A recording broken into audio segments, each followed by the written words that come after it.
नमस्कार बच्चों, मैं आपकी हिंदी की अध्यापिका आज आपकी कक्षा का एक नया पाठ कराने जा रही हूँ जिसका नाम है श्वेत क्रांति का पर्याय अमूल डेयरी। जैसा कि आप सब जानते हैं कि श्वेत क्रांति का अर्थ होता है दूध का ज़्यादा उत्पादन या दूध के क्षेत्र में क्रांति लाना या दूध का ज़्यादा से ज़्यादा उत्पादन करना। अब श्वेत क्रांति से संबंधित जो ये पाठ है, इस पाठ का उद्देश्य है सहकारिता, सहयोग, एकता और सही सूझबूझ का विकास करके प्रगति के पथ पर आगे बढ़ना। ये जो पाठ है, इस पाठ में जो है बताया गया है कि तेज गति से आने वाले किसी भी बदलाव को क्रांति कहा जाता है। कोई भी बदलाव जो हमारे समाज में हो रहा है और तेज गति से हो जाए तो उसको एक क्रांति का रूप दे दिया जाता है। इसलिए जब हमारे देश में दूध के उत्पादन से संबंधित क्रांति आई, यानी कि हमारे देश में, हमारे क्षेत्र में दूध जो है ज़्यादा मात्रा में उत्पादित होने लगा, तो इसको जो है श्वेत क्रांति का नाम दे दिया। श्वेत का अर्थ होता है सफ़ेद, यानी कि दूध जो है वो सफ़ेद रंग का होता है, इसलिए इसको श्वेत क्रांति का नाम दिया गया है।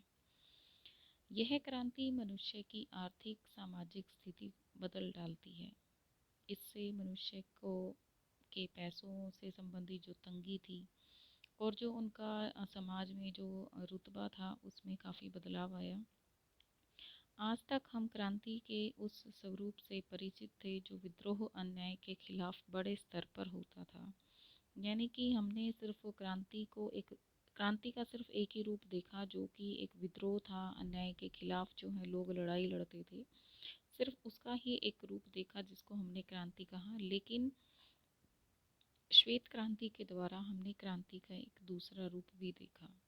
हमारी आर्थिक व सामाजिक स्थिति बदल डालता था, परंतु आज हम इस क्रांति के बारे में जानेंगे जिसने मनुष्य की सामाजिक व आर्थिक स्थिति तो बदली, लेकिन विद्रोह से नहीं बल्कि सहकारिता और सहयोग से।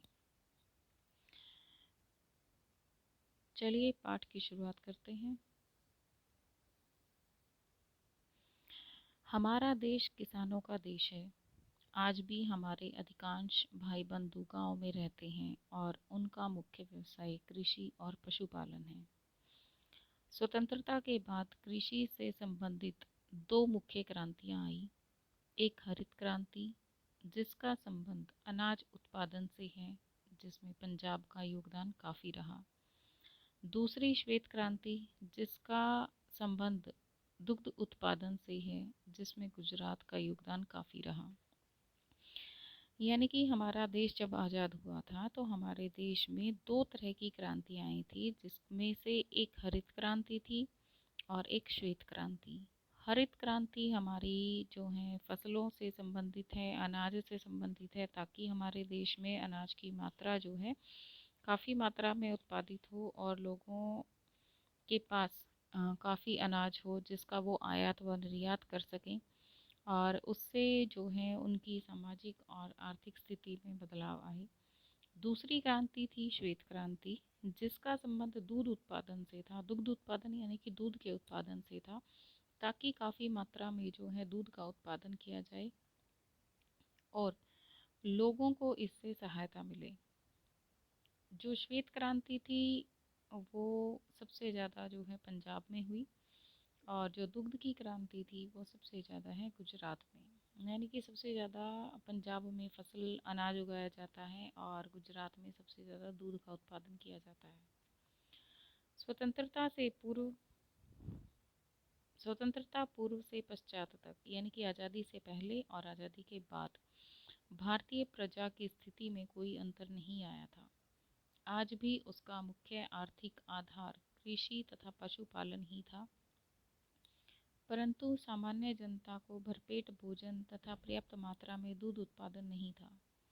कहने का मतलब ये है कि चाहे आज़ादी से पहले का समय हो या आज़ादी के बाद का समय हो, तो उसमें जो है लोगों की स्थिति में कोई अंतर नहीं आया था। हम पराधीन थे तब भी और आज़ाद हुए जो हैं तब भी। लेकिन जब हमारे देश में हरित क्रांति आई और जो श्वेत क्रांति आई, इससे जो है हमारे देश के लोगों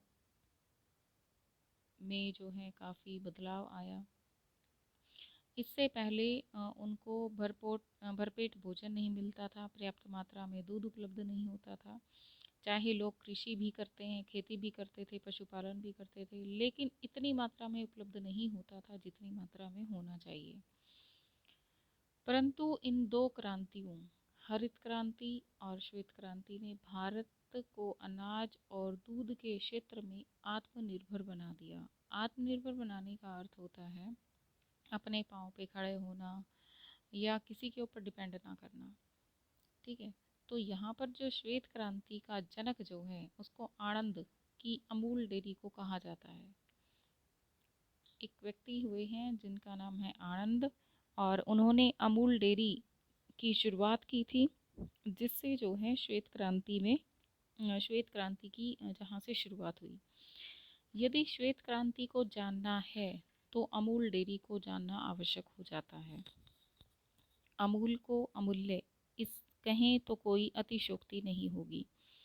अमूल का अर्थ होता है अमूल्य, जिसका कोई मोल ना हो। तो अगर अमूल को अमूल्य भी कह दें तो इसमें कोई बड़ी बात नहीं है, क्योंकि आज आणंद को दूध नगरी और अमूल को सबसे बड़ी डेयरी का दर्जा मिल चुका है।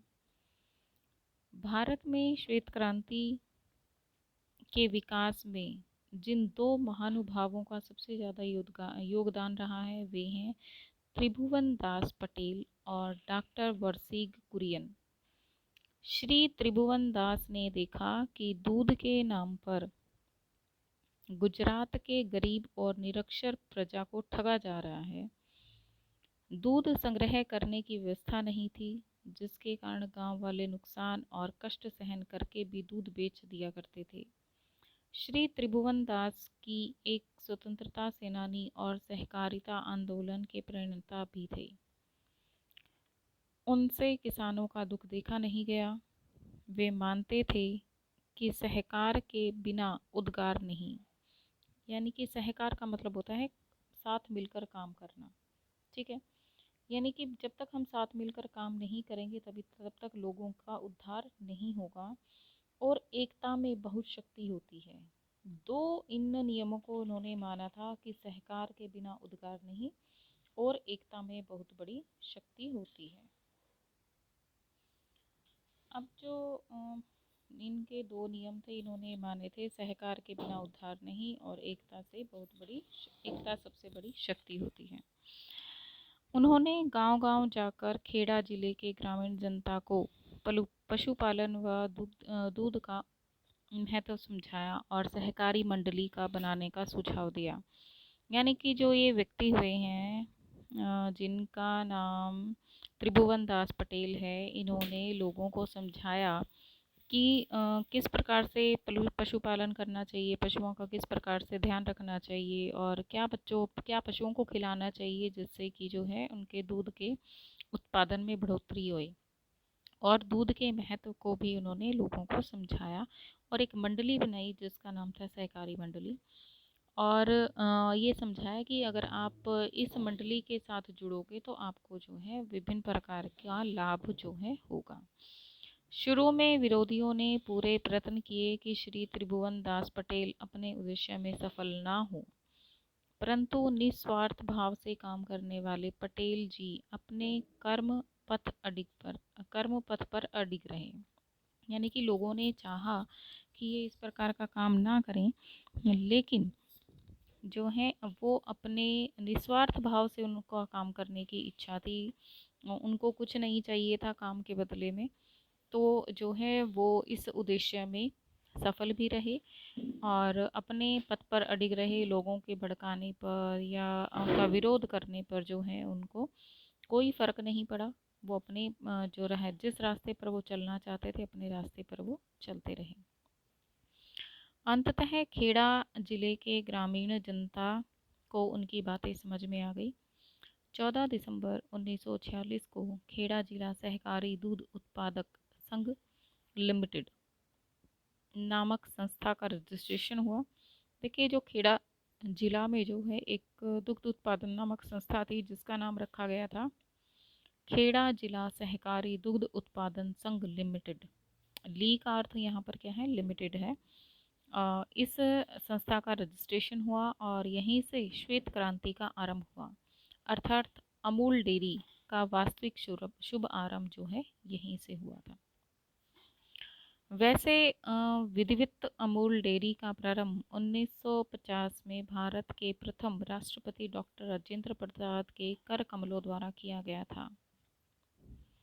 इसका जो है उद्घाटन अमूल डेयरी का शुरुआत जो है 1946 से हुई थी, लेकिन जो है एक प्रॉपर तरीके से इसकी शुरुआत जो है 1950 में आरंभ हुई और इसका उद्घाटन डॉक्टर राजेंद्र प्रसाद जी ने किया था, जो कि हमारे देश के पहले राष्ट्रपति हुए थे। श्री त्रिभुवन दास पटेल अपने काम में लगातार लगे रहे और ग्रामीण सहकारिता मंडलियां स्थापित करते रहे। इसी बीच उनकी मुलाकात डॉक्टर वर्गीस कुरियन से हुई, जो शायद श्री त्रिभुवन दास जी के लिए फरिश्ता बनकर आए थे। यानी कि जब ये काम चल रहा था, ये संस्था अमूल डेयरी का आरंभ हो चुका था और कार्य जो है प्रगति पर था, तो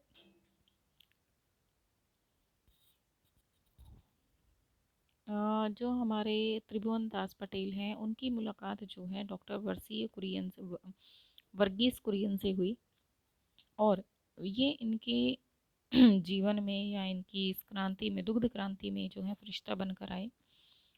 कहा जाता है कि यदि त्रिभुवन दास जी को श्वेत क्रांति का शिल्पी माना जाता है तो डॉक्टर कुरियन को उसका कर्णधार। अधिक से अधिक दूध सहकारी मंडलियों में आए, इसका प्रयत्न त्रिभुवन दास जी करते थे, तो उनके सर्वोत्तम उपयोग की जिम्मेदारी डॉक्टर कुरियन ने की थी।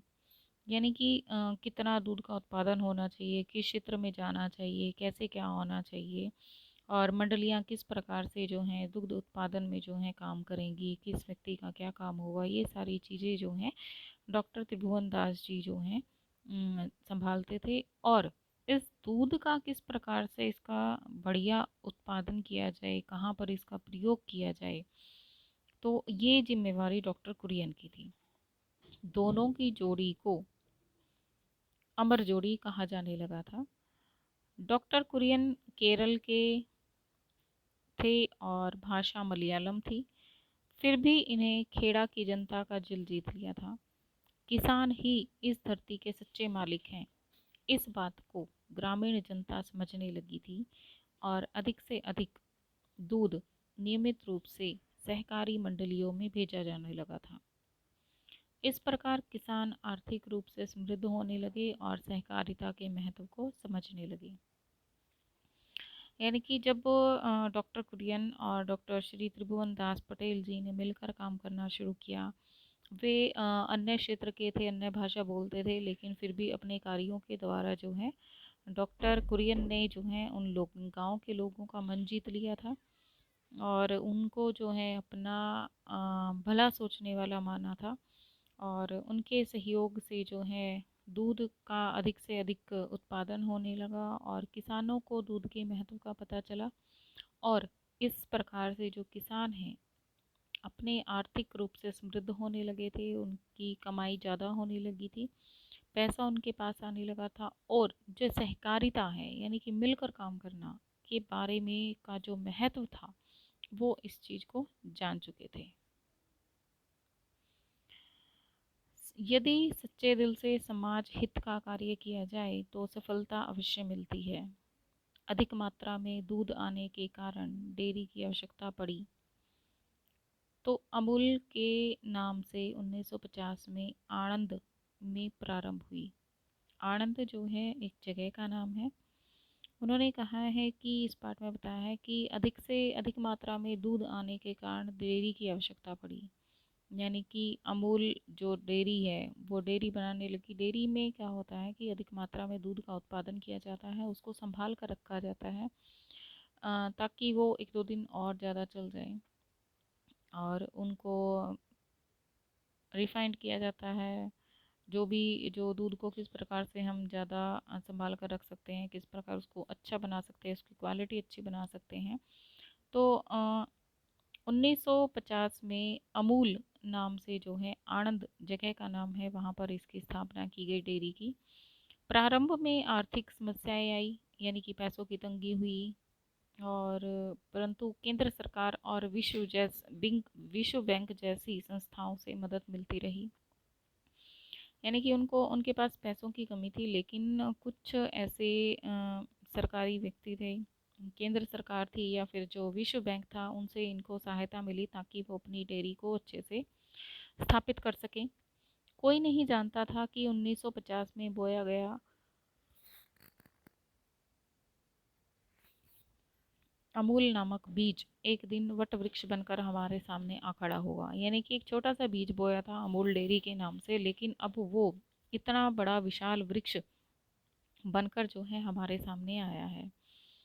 अमूल की सफलता को ध्यान में रखकर भारत सरकार ने 1956 में नेशनल डेयरी डेवलपमेंट बोर्ड की स्थापना की। यानी कि सरकार को भी ये लगने लगा कि जो अमूल डेयरी है वो एक बेहतर तरीके से काम कर रही है, लोगों के भले के बारे में, देश के बारे में। तो उन्होंने एक जो है बोर्ड की स्थापना की, जिसका नाम रखा गया नेशनल डेयरी डेवलपमेंट बोर्ड। यानी कि ये जो बोर्ड है, ये जो संस्था है, ये दुग्ध के क्षेत्र में काम कर रही जो जितनी भी डेयरियां थी या जो व्यक्ति थे जो दूध के क्षेत्र में काम कर रहे थे, उनको उनकी सहायता करना थी। यह संस्था राष्ट्रीय संस्था है, प्राइवेट संस्था नहीं है, देश की संस्था है। इसका उद्देश्य दुग्ध उत्पादन के साथ साथ भारत में कृषि अर्थतंत्र को भी सुधारना था। यानी कि सिर्फ एक दूध का उत्पादन नहीं करना था, सिर्फ इसका जो है ये भी चाहते थे कि इसके साथ साथ जो है हमारे देश में जो कृषि हो रही है, कृषि के क्षेत्र में जो कुछ कमियां थी, उनको सुधारना भी था। आज अमूल केवल दूध उत्पादन तक ही सीमित नहीं, यह दूध के अन्य उत्पाद जैसे कि दूध पाउडर, दही, घी, मक्खन, चीज़, आइसक्रीम भी उपलब्ध करा रहा है। पहले जब दूध की ये अमूल डेयरी का उत्पादन हुआ था, उस समय सिर्फ दुग्ध का ही उत्पादन किया जा रहा था, लेकिन धीरे धीरे समय के बदलाव के साथ साथ जो है इसमें अनेक परिवर्तन हुए। पहले सिर्फ ये दूध का उत्पादन करता था, लेकिन आजकल जो है वो दूध उत्पादन, दही, घी, मक्खन, चीज़, आइसक्रीम आदि भी जो है अमूल डेयरी से जो है मिल रहे हैं ऐसे उत्पाद। अमूल की इस सफलता ने पूरे भारत में डेयरी उद्योग को एक नई दिशा दी है और बड़े पैमाने पर इसका विकास भी हुआ है। आज तो अमूल डेयरी की तरह ही Sabar dairy, Sagar dairy, Banas dairy, Baroda dairy आदि सफलतापूर्वक काम कर रही हैं। यानी कि भारत में सबसे पहले शुरुआत किसकी हुई थी? अमूल डेयरी की। लेकिन आज जो है अमूल डेयरी के साथ साथ जो है बहुत सारी डेयरियां हैं जिसकी शुरुआत हो चुकी है, जिसका नाम है साबर dairy, Sagar dairy, Banas dairy और बड़ौदा डेयरी। भारत के अन्य राज्यों में अमूल का बहुत बड़ा योगदान रहा है। आज देश विदेश के लोग डेयरी की प्रत्यक्ष मुलाकात के लिए प्रतिदिन आते हैं। यानी कि अमूल डेयरी को साक्षात देखने के लिए, अपनी आंखों से देखने के लिए जो है वो घूमने देश विदेश के लोग जो हैं आते हैं और देखते हैं कि जो भारत की जो डेयरी अमूल डेयरी है वो किस प्रकार से जो है काम कर रही है, किस प्रकार से उसमें काम किया जाता है। ठीक है। तो ऐसे लोग जो हैं उनको देखने आते हैं। आज अमूल डेयरी के कारण लाखों लोगों की रोजी रोटी चल रही है। बहुत सारे व्यक्ति हैं जो अमूल डेयरी के क्षेत्र में जो हैं काम कर रहे हैं और उनको रोजगार मिल रहा है।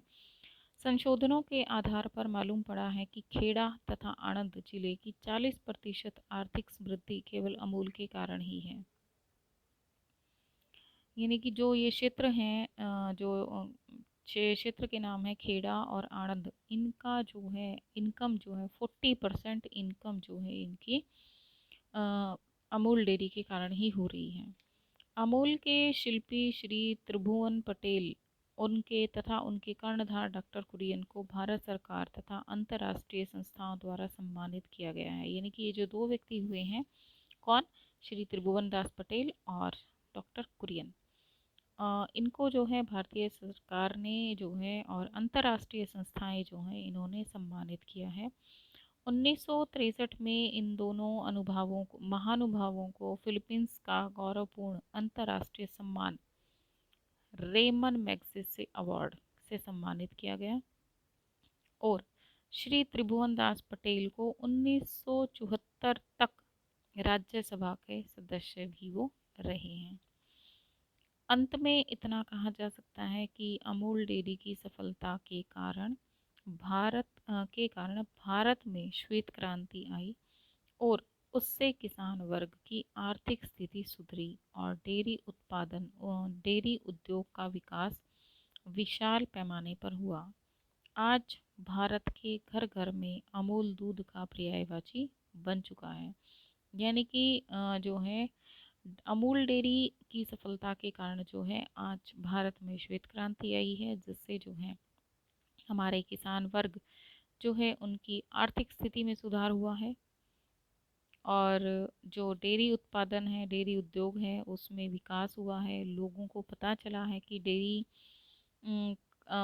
का किस प्रकार से इस्तेमाल करना है, दूध का किस प्रकार से इस्तेमाल करना है और इसकी महत्वता के बारे में लोगों को जानकारी दी। आज जो है भारत में अगर दूध का पर्यायवाची किसको माना गया है? अमूल को। यानी कि अगर दूध की जगह हम अमूल शब्द का प्रयोग करते हैं तो लोग सीधे समझते हैं कि दूध का अर्थ क्या है? अमूल। क्या अमूल का अर्थ क्या है? दूध। अगर दूध की बजाय हम अमूल शब्द बोलते हैं तो कोई इसमें गलत बात नहीं है। ठीक है बेटा, अब जो है आप इस चैप्टर को अच्छे से पढ़ लीजिए, समझ लीजिए। कल जो है इसके हम प्रश्न उत्तर करेंगे।